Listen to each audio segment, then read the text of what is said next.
Futebol ao quadrado começando, rapaziada. E só tem um integrante aqui, você sabe, uma invasão. Mais uma invasão futebol ao quadrado aí. Dessa vez eu invadindo, né? Meu primeiro invasão, tava muito ansioso. Esperei o microfone novo chegar um suporte, chegar uma coisa diferente pra gente deixar um nível um pouquinho mais alto. Vindo aqui pra falar, já a camisa já entrega, né? Falar de Flamengo. Flamengo que acabou, literalmente acabou, né? Tô gravando isso aqui pós-jogo, meia-noite, se eu não me engano. Acabou de se classificar na Libertadores, classificou nos pênaltis, uma classificação heróica, né, de time cascudo na Libertadores. Durante esse episódio, vou destrinchando mais um pouquinho como é que foi o jogo, minhas opiniões. Mas antes de tudo, se inscreve no canal, deixa o like, não esquece. Isso aí você já sabe o que tem que fazer, segue no Instagram, faz isso tudo. Eu vou relembrar, hein? No final eu vou relembrar para você fazer isso aí, mas já de início, para eu não ficar parando, para não ter nenhum problema, já deixa o like. Para seguir o vídeo tranquilo. Sobre o jogo, cara, eu tô na adrenalina, acabou o jogo agora. Mas, cara, sobre o jogo é até difícil organizar os pensamentos, porque, primeiramente, falar do primeiro jogo, eu gosto de fazer essa ordem mais cronológica. O Flamengo fez um primeiro jogo incrível em cima do Estudiantes, amassou, poderia ter feito 4-5, acabou fazendo apenas um 2-0 no primeiro tempo. E depois, para quem acompanhou aí a repercussão, o árbitro foi muito mal no jogo, foi afastado da competição sub-20. No meio do jogo ele começou a ter umas chamadas complicadas, acabou expulsando o Plata e no lance seguinte, gol do Estudiante, um gol bem duvidoso também. E aí o primeiro jogo acaba 2-1, o Flamengo fica aquela sensação de que vai ser difícil. O Flamengo também, eu vou falar aqui como torcedor, tá? A gente fica muito revoltado com o que foi feito, que o árbitro fez. A gente fica com essa sensação de que, poxa, poderia ter feito mais gols, mas também fica, caramba, a gente só não saiu com 2-0 do Maracanã porque o juiz não quis. E aí já criou essa expectativa pro jogo. Hoje o Flamengo chega no estádio já num clima de Libertadores, né? Por um lado bem, bem ruim, acertaram uma pedra no ônibus do Flamengo, complicado, fizeram um foguetório de madrugada, isso aí é padrão, sempre tem. Mas era um jogo já muito complicado, né? A gente esperava já que seria complicado. Começa o jogo com... Eu senti, início de jogo, eu acho muito comum você, principalmente quando você tá torcendo, você sente o jogo mais nervoso. Eu senti o jogo nervoso e o Flamengo estava nervoso. E depois, conforme o jogo foi passando, você foi percebendo, o técnico dos Estudiantes foi muito bem no jogo, fez uma marcação individual implacável, um nível de concentração do time dos Estudiantes perfeito. Diria até que o Felipe Luiz tomou um nó tático, tá? O Flamengo teve muita dificuldade em impor seu jogo, ficava com a bola, mas não criava. O Flamengo não criava e, principalmente, sentiu muita falta dos seus jogadores importantes. Arrascaeta, Pedro, Jorginho, não gostei da partida desses três, especialmente. Plata não foi bem, sabe? Eu acho que o Flamengo sentiu muito sobre isso e, com isso, não conseguiu furar a defesa do Estudiantes, mas eu também não tô aqui também para falar sempre demérito do Flamengo, não, um mérito absurdo do Estudiantes, fez um plano de jogo perfeito. O Flamengo teve uma grande chance absurda numa jogada do Samuel Lino, cruzou para a área, passou todo mundo, Pedro deu um carrinho, mas não conseguiu fazer o gol. Mas a tônica do jogo era, pelo menos até o jogo todo era, Flamengo muito nervoso, mas o Estudiantes também sem conseguir aproveitar. Eu digo que o técnico do Estudiantes deu um nó tático, mas foi um nó tático defensivo. No ataque, os Estudiantes eram nada. Era muito, muito chuveirinho, muita coisa. E, em dado momento, esse cruzamento deu certo. De uma bola sobrada, numa falha. Uma pequena falha do Varela. Eu não sei se eu estou sendo muito... Estou pegando muito no pé do Varela, mas eu interpretei como uma falha absurda do Rossi. E aí você entra... Eu citei aqui duas falhas no gol. O Flamengo estava falhando o jogo todo. O Arrascaeta estava falhando o jogo todo, o Pedro estava falhando o jogo todo, o Plata estava falhando, o Varela estava com um medo absurdo de jogar e jogou assim o jogo todo. Ele recebia a bola de costas, né? Não recebia e pedia jogo, não pedia a bola, não fazia o básico do que tinha que fazer em campo. O Rossi já tinha feito uma defesa muito, muito esquisita, muito estranha. Não vai dar, obviamente não dá para botar os lances, mas depois você vai ver que tem um chute do Estudiante que a bola meio que fica em cima dele, foi muito esquisito. E o Rossi, cara, depois o jogo se fez para que ele fosse o herói, mas o Rossi, ele fez o que muitos torcedores do Flamengo falavam que ele iria fazer, que é o quê? Que é falhar. Ele falhou contra o Vasco na última rodada, ele falhou contra o Ceará e falhou hoje. Então, assim, é um sinal de alerta pro Flamengo, o Rossi. Eu sou muito crítico do Rossi, sempre fui, desde sempre. E, assim, mesmo na boa fase dele, ele sempre falhava. Só que ele era meio sortudo, né? Ele falhava em jogo decidido, ou falhava em jogo importante. Quem lembra, né? Final da Copa do Brasil, quando sai o gol do Flamengo, uma falha bizonha dele. Então, assim, é um ponto de alerta. Eu tô, obviamente, muito feliz com a classificação, tô na adrenalina, tô satisfeito com o que o Rossi fez nos pênaltis depois, mas eu fico preocupado com a atuação do goleiro do Flamengo. Pode cortar e voltar. Então, assim, o Estudiantes faz o gol na falha do Rossi, o Estudiantes tem nada a ver com isso, e faz o gol no exato momento que o jogo acaba. Cara, ali o estádio vai abaixo e você começa... Eu fico muito preocupado porque, não sei se quem lembra, né, o início do Flamengo na Libertadores, a fase de grupos toda do Flamengo na Libertadores foi muito complicado. Foi um time muito moroso, sabe? Um time muito marcha lento, um time muito, meu Deus, tem que engrenar. Parecia que não estava jogando uma Libertadores e hoje o jogo foi isso. O Flamengo não parecia jogar uma Libertadores. O Flamengo perdeu todos os duelos físicos. O São Paulino parecia que estava correndo na altitude, sabe? Tava ridículo. O Rascaeta não conseguia ganhar uma na frente, sabe? Eu só vou aqui dois jogadores. Eu vou aqui falar de dois jogadores que foram muito bem. Saúl, uma partida absurda do Saúl. O espanhol que é acostumado com a Champions League jogou no estádio do Estudiantes como se não fosse nada. Jogou muita bola, botou uma bola na trave, deu um chute, passou muito perto. Ele deu um ritmo de jogo muito importante, e o outro foi o Alexandre. Eu gostei muito da partida do Alexandre, muito seguro. Por várias bolas na segunda trave, em que, por exemplo, o Ayrton Lucas, que é o reserva dele, tem muita dificuldade. Ele tirou todas, sabe? Não teve problema na hora de sair de bola. Era porrada para ele, às vezes ele dominava, pisava na bola e saía jogando tranquilo. Então foram dois jogadores para mim que foram destaques do Flamengo. O que diz muito sobre eles, mas também diz muito sobre o time do Flamengo. Eles jogaram bem, e isso mostra como eles conseguiram crescer mesmo num time jogando mal.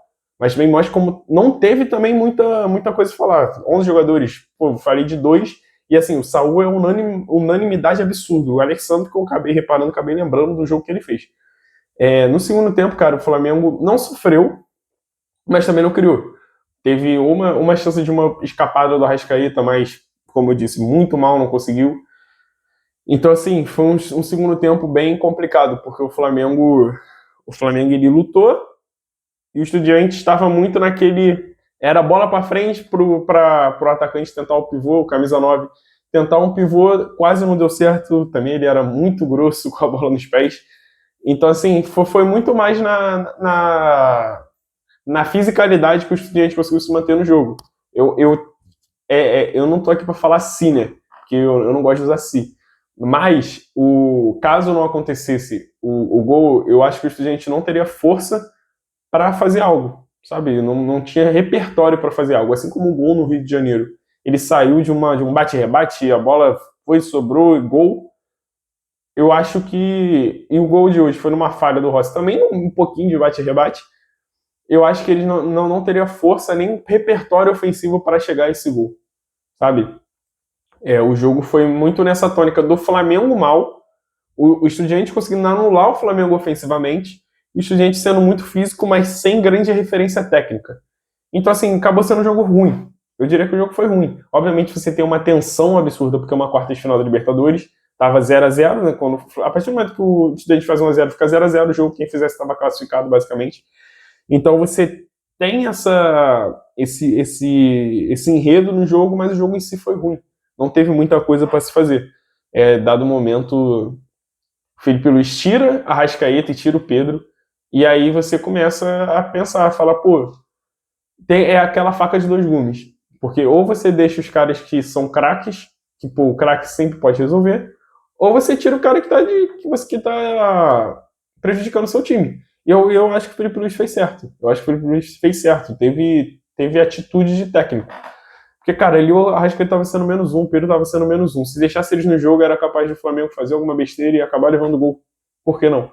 Então, acho que o Flamengo ele tem um elenco a ponto de tirar jogadores, colocar em outros e o nível continua alto. Saiu o Arrascaeta, entrou o Carrascal. Eu gostei da partida do Carrascal. Não vou falar, nossa, que partido alto do Carrascal, mas no que ele entrou, ele entrou com mais vontade, sabe? Mais ímpeto. Parecia que ele não estava sentindo o jogo. Ele deu um passe pro Bruno Henrique num contra-ataque, deu um passezinho de letra aqui ali. Não tô falando que foi uma partida excepcional, eu gosto muito do Carrascal, mas entrou bem, entrou ok no jogo. Luiz Araújo também entrou no jogo. Eu não gostei da partida do Luiz Araújo, como não tô gostando há muito tempo já. Isso é um assunto que, porra, é muito complicado, mas eu não tô gostando das partidas do Luiz Araújo recentemente. Então o jogo ele se fez dessa forma. Acabou que foi para os pênaltis, Flamengo classificado, o Rossi, com todas as críticas, o Rossi é um exímio pegador de pênalti. Como pega pênalti, o Rossi é absurdo.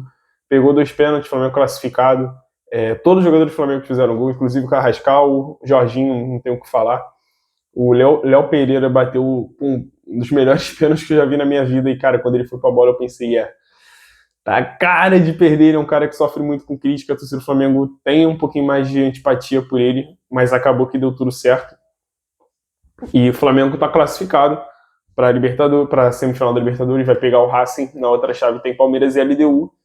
E assim, e aqui é falando das expectativas, né, para esse resto de Libertadores. Cara, a expectativa acho que de todo mundo aqui, tudo indica que vai ser um Flamengo e Palmeiras de novo reeditando 2021. Tá tudo indicando para isso. São os 2 times que mais investiu no Brasil. Se eu não me engano, segundo e terceiro. Eu acho que o Botafogo investiu mais que os 2. Mas são 2 times que investem, são as 2 maiores forças do Brasil. A gente, vamos fazer um recorte aí de 2018, basicamente. Eu acho que 2018 é um bom recorte. Nos últimos 7 anos, acho que tudo encaminharia para esse momento. Os 2 com 3 títulos de Libertadores. Ser uma final épica. Obviamente, eu posso falar isso aqui e acabar sendo LDU e Racing, ou Flamengo e LDU, ou Palmeiras e Racing, enfim. O futebol ele é imprevisível. Desde que teve a final de 2021, parece que um tá saindo do caminho do outro. Nunca dá certo, né? Mas eu acho que tudo tá indicando para isso, e tudo tá indicando para ser isso em tudo, Libertadores e Brasileiro. Porque no Brasileirão o Flamengo é líder, Palmeiras é o segundo. É a hierarquia do futebol, né? Quem é palmeirense e é flamenguista vai te falar, cara, no fim do dia sempre vai ser Palmeiras e Flamengo. Sempre vai estar os 2 lá, sabe? Então, o Flamengo classifica. Eu acho que 2 sinais de alerta, né? Eu já falei sobre o Rossi, o outro o Flamengo precisa mudar a atitude na Libertadores. Tá muito complicada essa atitude, eu não tô gostando. E, cara, esse vídeo aqui, eu normalmente no futebol ao quadrado, no podcast, eu busco ser mais neutro, né? Esse vídeo aqui eu tô sendo zero neutro, tô falando da gente, tô falando como torcedor mesmo, porque acabei de passar por classificação, eu tô me dando esse luxo. Mas, cara, eu fico com um sinal muito ligado sobre essa morosidade do time do Flamengo. Eu me acostumei de 2019 até 2022 a ver um time que tinha casca, sabe? Tipo, time que pegava o Vélez na Argentina e porrada, sabe? Era isso que acontecia. Então, eu me acostumei um pouco com isso. Nos últimos 3 anos, o Flamengo caiu 2 vezes na quarta de final. Hoje, quando levou o gol, falei, cara, não é possível 3 vezes seguidas na quarta de final. Tem alguma coisa acontecendo. Graças a Deus, acabou acontecendo melhor para nós flamenguistas. A gente está classificado, mas é algo que o Free Plus tem que prestar atenção. Agora, semifinal, se eu não me engano, é dia 16 de outubro e 30, ou 16 e 22, alguma coisa assim. Final é dia 29 de novembro. Tem um mês aí. Um mês não, né? Menos de um mês para essas semifinais. Mas vai ter tempo o Flamengo ajeitar a casa. Agora se preocupar um pouquinho mais com o brasileiro. Vem vai enfrentar o Cruzeiro, né? Daqui a não sei se é na próxima rodada da outra, que é um confronto direto pelo título, enquanto o Palmeiras também vem na busca. Então, cara, pro Flamengo é aproveitar essa classificação, uma classificação, cara, de camisa pesada, porque vocês eliminar os Estudiantes nos pênaltis, lá dentro, depois, porra, de você não ter conseguido fazer um jogo bom, todas as suas referências técnicas mal, cara, complicado. E falar em referência técnica, né, só fazer um rapidinho parênteses, antes de acabar o vídeo, sobre Samuel Lino, cara, assim, eu acho que o Lino ele tem uma particularidade que vai acabar fazendo a opinião média do brasileiro dele sobre ele ser muito ruim, que ele não participa muito de gols e assistências. Ele é basicamente plata. Jogadores incríveis, mas que não tem números absurdos de gols e assistências. Obviamente teve jogo contra o Vitória, mas ele é um cara que gera muito jogo. Hoje eu achei o jogo ruim dele. Mas mesmo com o jogo ruim dele, ele criou 2 ou 3 chances ali de gol. Sabe, o Flamengo podia ter feito gol. E foi um jogo ruim. O jogo do Flamengo passa todo por ele. Então, cara, é impressionante. Zeno, você tem que ver que o cara custou 23 milhões de euros. Ele tem que produzir mais de gols e assistências, concordo, tem que produzir mais de gols e assistências, mas acho que a partir do momento que você... O Lino não é esse jogador que você tem que só usar gol e assistência, sabe? Tô passando pano, posso estar, mas quem vê o jogo sabe, eu acho que é o tipo de jogador que não adianta você ficar cobrando gol e assistência. Não adianta você abrir o futebol e ver ele como uma planilha, porque ele não é. Ele é um cara que gera jogo de formas muito diferentes. A gravidade que ele dá no jogo é muito diferente. Só fazer esse parêntese sobre ele que eu lembrei. Mas é isso, o Flamengo classificado, é classificação muito importante. Agora foco no brasileiro pro time do Flamengo.